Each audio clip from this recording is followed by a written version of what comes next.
এটাও মানতে হবে যে আমরা ফ্যাসিবাদকে একটু হটাতে পেরেছি, পুরুষতন্ত্র এখনো রয়ে গেছে। আর আমার জুলাইয়ের মেয়েরা, আমরা কন্যা বলছি তোমাদেরকে, তোমরা এই দেশ নতুন একটা দেশ দিয়েছো, তোমরা আমাদেরকে নতুন ভাবে ভাবতে শিখিয়েছো। তোমরা আমাদেরকে ভাবতে শিখেছো যখন নাকি দেশে অন্যায় অবিচার হয় তখন ঘরে বসে থাকা যায় না। ভাইরা যখন পুলিশের গুলির সামনে থাকে তখন বোন হিসেবে ঘরে থাকা যায় না, তাই তারা ঢাল হয়েছিল।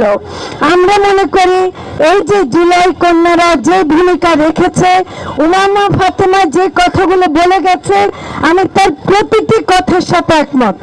আমি এই যে সরকারের একটি অংশ হিসেবে বলছি, আমি ক্ষমা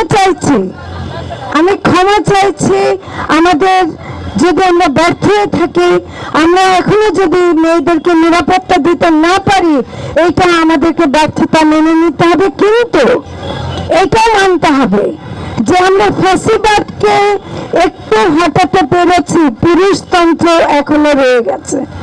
পুরুষতন্ত্রের কারণে এই ফ্যাসিবাদের মানুষগুলো যারা এখনো আছে তাদের মধ্যে পুরুষতন্ত্র রয়ে গেছে বলেই তারা নারীকে আবারও পিছনে ঠেলে দিতে চায়।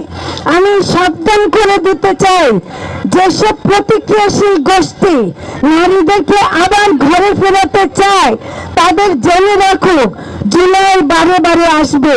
জুলাই শুধু জুলাই মাসে না, আগস্ট, সেপ্টেম্বর, অক্টোবর, নভেম্বর, প্রতি মাস জুলাই হবে, প্রতিটি মাস জুলাই হবে।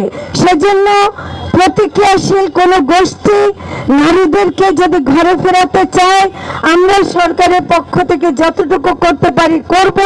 কিন্তু আমার জুলাইয়ের মেয়েরা, আবারও আমরা রাস্তায় একসাথে থাকবো, আমরা সবাই মিলে একসাথে থাকবো, সবাই মিলে দেশকে সুন্দর করে গড়ে তুলবো, নারী ও শিশুদের জন্য নিরাপদ করে তুলবো। ধন্যবাদ।